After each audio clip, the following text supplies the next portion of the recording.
the Right Honorable Speaker, Parliament, Right Honorable Anita Natimo, the Deputy Speaker of Parliament, Right Honorable Thomas Taekwa, the Minister for Finance, who is also a Commissioner of Parliament, Honorable Matia Kasaija, as well as the Clerk of Parliament and his administrative team.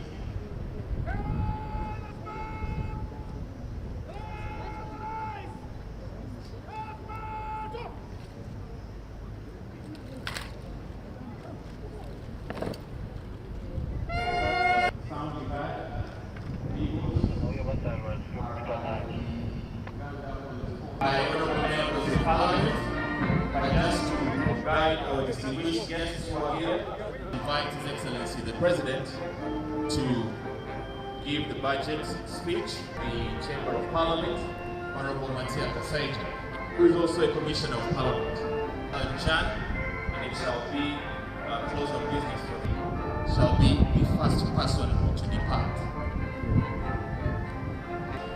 Of the 5th session of the 11th Parliament of Uganda is the last session of the 11th Parliament and the budget of this 11th Parliament, but it is the second last budget that is being made by the 11th Parliament. The last will be the budget.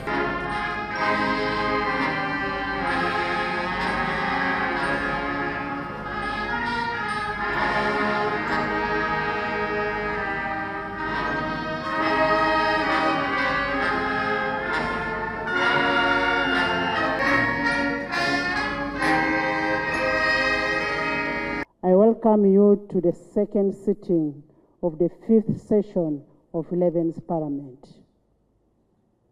You may recall that last week on 5th June 2025, Parliament hosted His Excellency the President of the Republic of Uganda, General Yoweri Kaguta Museveni, at the official state opening of the 5th session of 11th Parliament, during which His Excellency delivered a remarkable address on the state of nation. I take this opportunity to acknowledge and thank His Excellency the President of the Republic of Uganda for fulfilling his constitutional obligation as enshrined in Article 101, Sub-Article 1 of the Constitution of the Republic of Uganda. Today, we are once again immensely gratified to host His Excellency, the President of the Republic of Uganda, who is here to deliver the budget speech for financial year 2025-2026 in fulfillment of his constitutional obligation under Article 155, Sub-Article 1 of the 1995 Constitution of the Republic of Uganda, which states that the President shall cause to be prepared and laid before Parliament in each financial year, but in any case, not later than 15th day before the commencement of the financial year, the estimates of revenue and expenditure of government for the next financial year. Honorable members, today's budget speech is a culmination of the participatory budget process, which involves various stakeholders as guided by the 1995 Constitution. Madam Speaker, in fulfillment of Article 155, Part 1 of the Constitution, and on behalf of His Excellency the President, I present to Parliament and the people of Uganda the budget for financial year 2025-26 as approved by Parliament.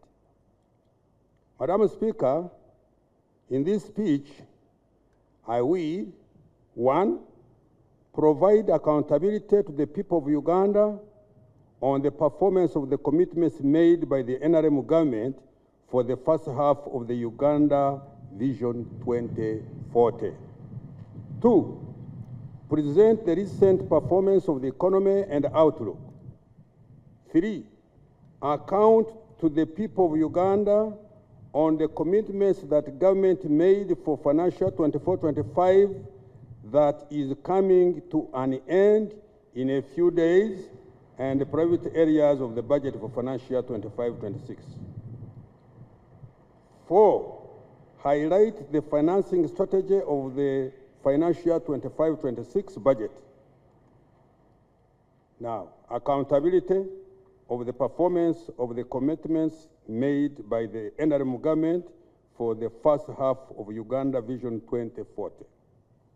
Madam Speaker, let me first congratulate His Excellency the President on his leadership that has built a resilient, stable, transformative, and competitive economy that is attractive to investors.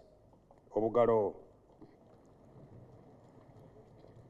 Uganda is among the fastest growing economies in the world and is projected to become the fastest growing by 2031, according to the Harvard Growth Club.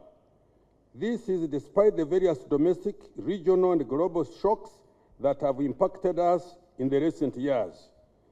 The growth is on account of a unique economic ideology championed by His Excellency the President, which is built on the 4 principles of socio-economic transformation, patriotism, Pan-Africanism, and democracy. Madam Speaker, the first half of Uganda Vision 2024 started in 2010 with implementation of the first 5-year National Development Plan, and thereafter NDP 2 and NDP 3, which ends this financial year.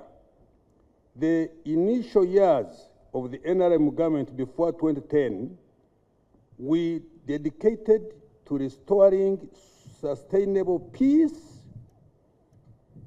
recovering and stabilizing a broken economy, addressing extreme poverty, and implementing reforms that liberalized the economy and created an environment for private sector to flourish.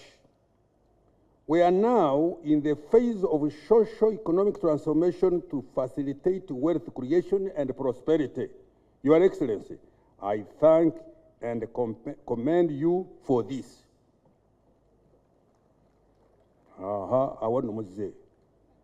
Madam Speaker, the budget for financial year 2025-26 will conclude the implementation of the current NRM manifesto and start the implementation of the 4th National Development Plan.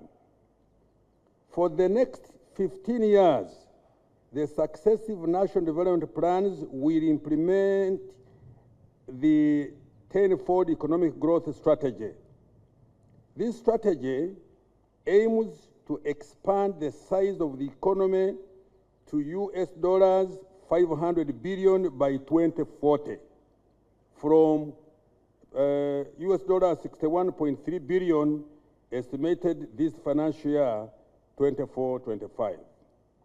Madam Speaker, over the accountability period, government has undertaken targeted investments that have built a firm foundation and strengthened the resilience of our economy. I wish to highlight the following achievements.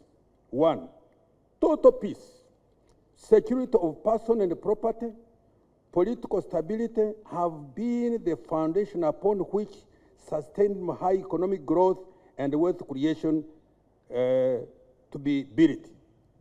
2, the economy more than tripled to shillings 226.3 trillion Uganda shillings, equivalent to $61.3 billion this financial year 24-25, from shillings 64.8 trillion, equivalent to $27.9 billion in financial 2010-2011.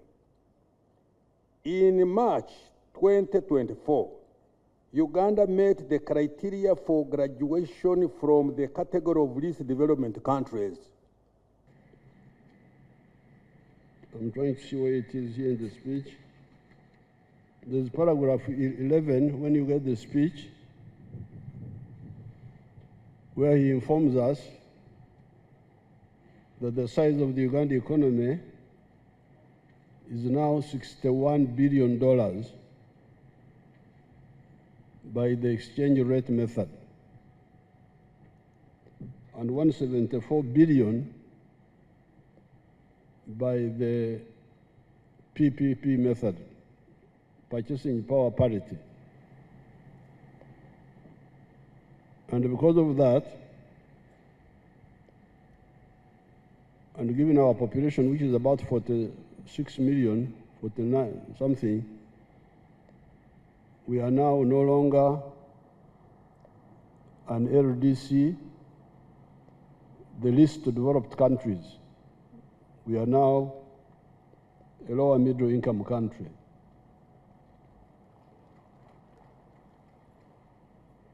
In 1986, the size of the GDP was $3.9 billion. So you can see the economy has grown more than 20 times from that time. So I thought you should mark that, because in a long speech like this, you may not notice the big picture. During the State of the Nation address, I told you that today, as part of the budget speech, I will address two issues. And these are the East African Federation and corruption. I will do exactly that. However, I will dissect the corruption into two. First of all, corruption for getting money through crooked ways as one type of corruption, and political corruption through the use of money to get political support, not based on principles or policies. Politics is about principles and policies. That's what you should be telling the public to choose from. My policy is this, his policy is that, you the public, you choose. But when you bring in money, you are polluting. I keep hearing, for instance, of bad feeder roads, that feeder roads in some of the areas are not good. Yesterday I was in Kakumiro. The feeder road I rode on was good, it looked good. When I was going to Kagadi, it was a short one, but it was good. The other time I was in Obongi, and the feeder roads there were very good, which we rode on. The other time I was in the Bugwere area, Budaka, Parisa, from the cassava factory. I think we were going to Kamonkori. The feeder roads looked good, but when I drove from Busunju to Mitiana, the road was very bad, the Maram road there.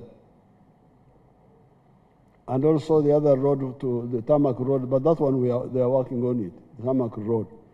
So, and when we were in Bunyangabu, this issue came up. The question is, what are the districts doing with the 1.3 billion shillings we are sending to them? What is happening? I'm now going to send my spies quietly to check on some of these roads. And once I find the road is not worked on, and yet the government people are there, the cow is there, is quiet, the diesel is there, the GSOs are there, I will go for them. They will have to answer. If the 1.3 billion is not enough, tell us, because the feeder roads are very crucial. If you say it's not enough. Now, I found that in the case of Bunyangabu, they were mixing up issues. The 1.3 billion is to maintain the roads which are already done, which are already made. But they were saying, oh, they want to make bridges across swamps. No, you can't do that with the 1.3 billion. That's new money. That's a new project. Maintain the present roads the way they are, so that you have the maram there, you have the gravel, they are compacted, drainage. This is a must. I will check, and if I find there will be casualties on the local government people there, even the RDC. Why should this be the case when all these people are there? But now for the voters, that's why you need to vote people who care, not the ones you give money to, the ones who have given you money. I saw some issue about the digital number plates of vehicles, about fines, that people are being fined for, I don't know for what. But the issue about the number plates is not fines. It is anti-crime. I want my people to put on the TV a picture I saw in today's paper. Put that picture, if you have it.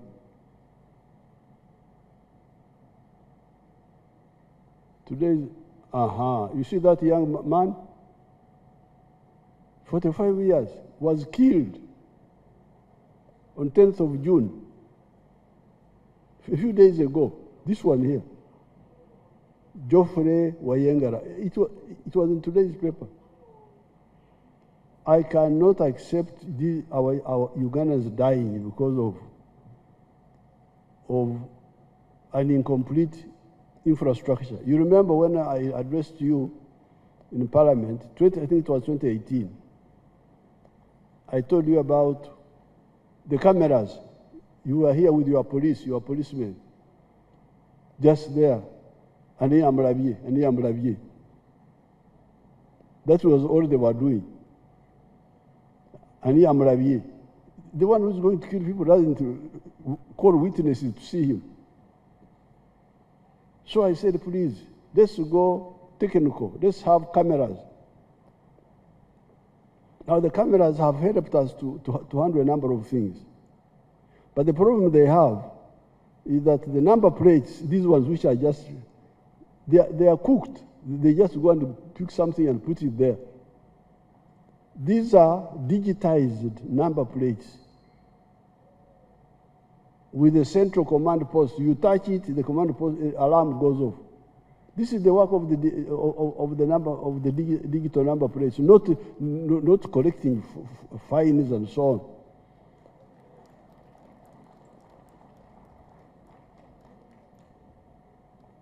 I think the confusion about fines could be because we didn't have money, and we told these people to do the number plates, maybe recover the money from those who make mistakes, fines. I don't know, I think that's where the confusion started. But the issue is about the number plate is digitized. Every vehicle must have a digital number plate, traceable by the central machinery, central command, to know which pikipikis were in this area at this time, which cars were in this area. Because these number plates which are put on and put off, these are meaningless. This is the whole thing about the digital number plates. It's not about money, fines, what, no. It's about security. That boy now, such a young person killed, they're acting with impunity. This is what I cannot accept. Look at this one. Was killed here in Mkono, I think. Yes, killed. And then we must now go, the cameras, sometimes the cameras also, they cover their faces. It's not easy to know. The number plates are forged. No. This is the purpose of the digital number plates. It's about security, not money, fines, what? Rubbish.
Mama Janet Kataha Museveni, who also doubles to be the Minister of Education and Sports, of the people participation as a cornerstone. Some of the key milestones achieved by the rules of procedure, the House approved 2, pursuant to Section 12 2025-2026 revenue bills on 13th and 14th, as well as the relevant without preempting. 4, the minimization of sin to limit supplementary budget requests to items. 5, the need to adequately plan, eliminate the non-tariff barriers and human capital, the human capital development as a on the accounting officers to ensure the prudent organizations of their choice within the Forum for Democratic Change.